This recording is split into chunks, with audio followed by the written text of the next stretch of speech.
오늘은 금매물 토지 투자 알아보기, 토지주 급한 매도 물건 잡기, 상속보다 매매가 유리한 금매물, 은퇴자의 금매물 토지 투자. 맹지는 시세보다 현재의 저렴하면 투자 가치가 높다. 맹지라고 해서 무조건 투자 가치가 없는 게 아니에요. 맹지라고 할지라도 시세가보다 현재 가격이 막 낮아요. 그러면 투자 가치가 높은 거예요. 근데 나중에 길 하나 갖다 붙였다 하면 대박 나는 거예요. 대박.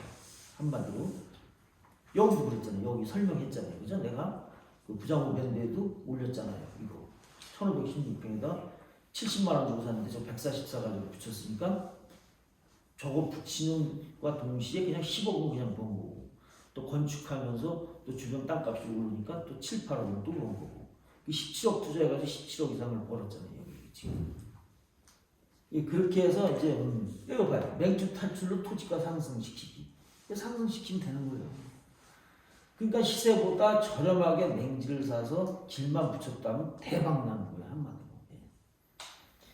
또 투자 가치 높은 지역은 그냥 땅만 놔둬도 땅값이 상승하는데 이런 행위를 했을 땐 배가 되는 거예요. 그죠? 그 연세가 이제 많으신 거예요. 그 토지주분들이 이제 85세, 90세 이렇게 돼서 이제 얼마 안 있으면 돌아가실 분들, 이런 분들은 마음이 급한 거예요. 자식들이 급한 거예요. 그거를 저 갑자기 돌아가시면 상속받아야 되니까 상속세가 어마어마하잖아요. 그렇죠? 그 몇 년간은 또 팔지도 못해요. 이게. 그러다 보니까 살아계실 때 팔면 세금도 많이 감면받고 또 그렇기 때문에 이제 이런 물건들은 또 매매가 나와요. 그런 것들은 이제 싸게 살 수 있는 그런 기회가 또 되는 거고. 저기 세종시에서도 이제 그런 게 있었는데 임야가 이제 이거하고는 조금 다르지만 이거 비슷한데 그분들이 70대 중후반 정도 됐어요. 그 부부가. 그런데 이제 퇴직을 하시고 서울에 살아요. 서울에 아파트는 한 30억짜리 사시더라고요. 40몇 평짜리.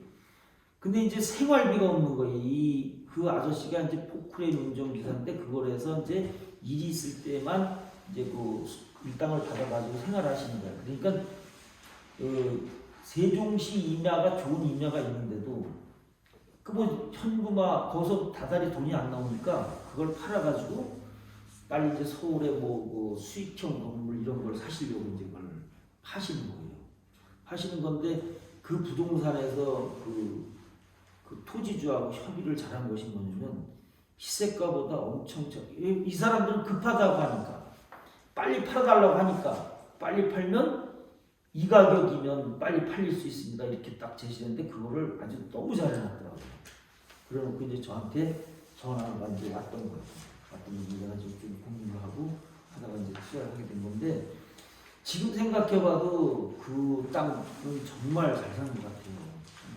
너무 잘 사는 것 같아요. 근데 그런 땅 자체가 아예 없어요. 없고 살 수도 없고 그 기회가 참 좋았던 것 같아요. 그리고 또 하나는 이제 3,400평 계획관리 노는 또 전부로 퇴직한 사람이에요. 그 사람이 59년 퇴직인데 나이가 퇴직한 지 한 2, 3년 됐어요. 그 사람도 땅은 세종시에 이제 몇 개 가지고 있어요. 가지고 있는데 당장 퇴직을 하니까 뭐 연금도 국민연금 나와야 뭐 조금밖에 안 나오지 생활이 안 되는 거예요. 그러니까 이 땅에도 담보가 좀 있고 이자도 나가고 하다 보니까 부담이 되는 거야. 직장을 다닐 때는 본인이 회사에서 월급 받아서 생활을 했었는데 퇴직을 하다 보니까 생활비가 없는 거예요. 그다음에 이 토지를 팔아야 되는 거예요. 그래가지고 땅덩어리가 이제 크다 보니 면적이 크다 보니까 시세보다는 조금 저렴하게 살 수 있었어요. 살 수 있었고 세종시 나오면 송악리 토지 투자하면서 내가 또 하나 배운 게 있는데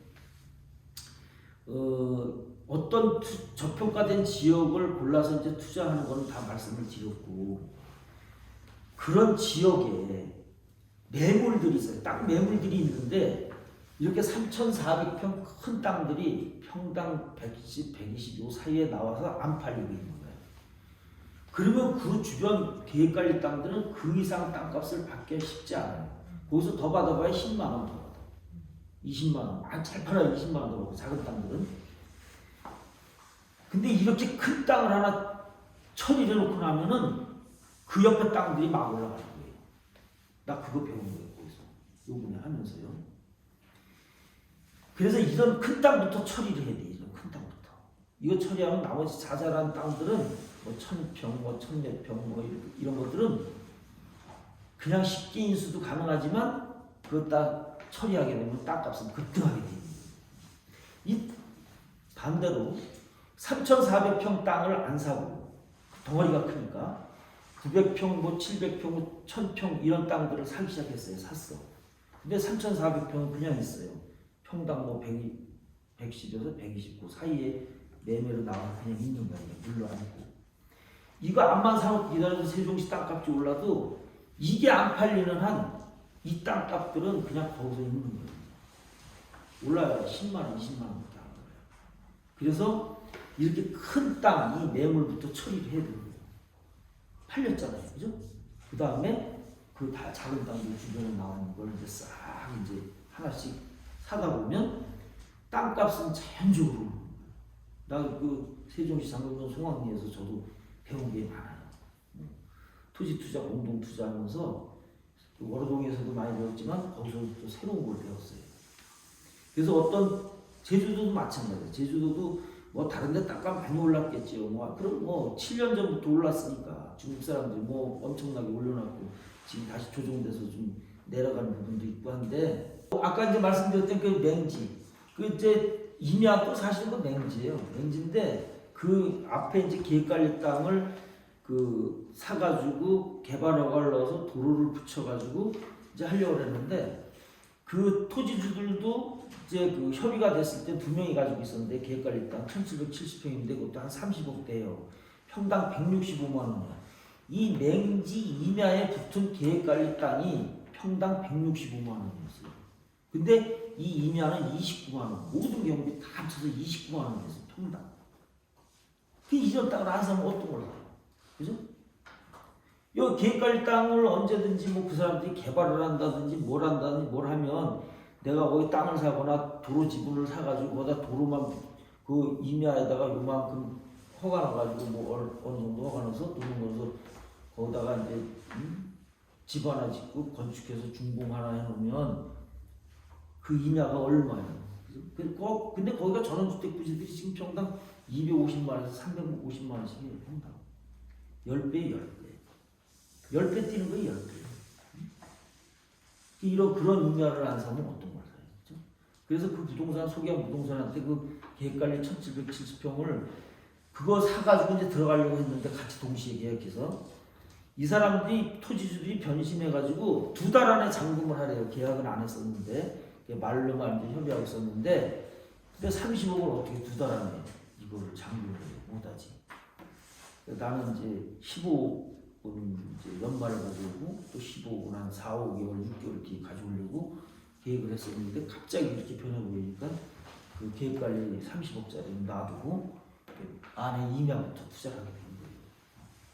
이런 거는 언제든지 그 사람들이 개발한다거나 또 새로운 사람이 사서 그걸 택지 개발하면 저는 뭐 이제 분양을 하나 받을 것이고 도로 지분을 살 거고 그래서 이 임야에다가 조금 일정 분야 조금 해서 밀어놓고 허가내가지고 조그만 집 하나 이렇게 져서 준공내놓으면 임야값은 얼마에 이게 250에서 350만 원 하는 거예요. 개발되는 땅, 개발되는 데 따지면 어마어마하고 10배 수익, 10배 수익을 낼 수 있는 거예요. 근데 일단은 이제 그런 임야도 갖고 와야 되니까 내가 내 걸로 갖고 와야 어떤 수익이 나는 거지. 그걸 안 사고 뭐 기다리고 있으면 이게 수익이 나야 안 사지. 그게 순발력 있게 이런 것도 언론을 빨리 가져와야 되는 거예요. 내 걸로 만들어놔야 돼요. 등기를 해놔야 되는 거예요. 투자자분들도 한 열흘 만에 다 모집이 됐어요. 내 집을 빼고는 한 열흘 만에 모집이 다 되고요. 그래서 상당히 이제 많이 이제 성공한 그런 케이스가 되는데, 그래서 항상 그 부동산에 가면 그 1770평 팔렸냐, 그 사람들이 뭘 하냐 물어보고 있어요 지금도. 그 사람들 같이 하면 같이 개발할 수도 있는 거고, 내가 그 사람들도 분양해 줄 수 있고, 또 우리 임야에다가 도로 붙일 수 있고, 붙였다 하면 이거 대박 나는 거예요. 이게 4,000평만 이 개발되는 게 한 4,200평 정도 되는데 나머지는 이제 팔아도 되고 4,000평이도 뭐 250만 원이면 이게 얼마예요? 100억이 100억. 간단한 소리를 계산해 그죠? 250만 원. 치아가가 250만 원이고 평당 지금 주택지가 이렇게 해서 투자를 하면은 짧은 기간에 많은 돈을 벌 수 있다. 그리고 또 이렇게 개인적으로 이런 땅들을 만났다고 해도 3,440억이 넘는 땅을 살 수 있는 사람은 청주에 거의 없지 않나. 개인이 혼자서 쉽지 않은 거예요. 또 결정하기도 쉽지 않아. 이런 땅이 나왔다고 해도 돈이 많아도 그 사람들이 이 땅을 좋은 땅으로 볼 수 있는 그런 능력이 없는 거예요. 투자 가치 있는 땅이라고 볼 수가 없어. 그렇기 때문에 40몇 억을 투자를 할 수는 없다. 못 사는 거예요. 대부분 그래요. 근데 이제 우리처럼 같이 이제 공동 투자하는 사람들은 저는 이제 그런 걸 보니까 이걸 이제 사서 투자하면 돈을 버는 게 보이니까 사면 이제 돈을 버는 거예요. 같이 사면 또. 안 사면 이런 돈 못 버는데 같이 사면 돈 많이 버는 거예요. 혼자 투자하는 것보다 믿을 만한 사람만 있으면 공동 투자하는 게 정말 높은 수익을 낼 수 있다는 거. 원래 그 기획부동산들이 나쁜 게 아니에요. 기획이라는 것 자체가 그 말 자체는 좋은 거예요. 근데 그 사람들이 이상하게 그거를 아주 자기 이익들만 그냥 챙기기 위해서 그냥 저렴한 땅 사다가 비싸게 5배, 10배 비싸게 팔기 때문에 나쁜 사람들로 낙인이 찍힌 것이지 원래 같이 땅을 사서 같이 수익을 낸다는 것은 좋은 거예요.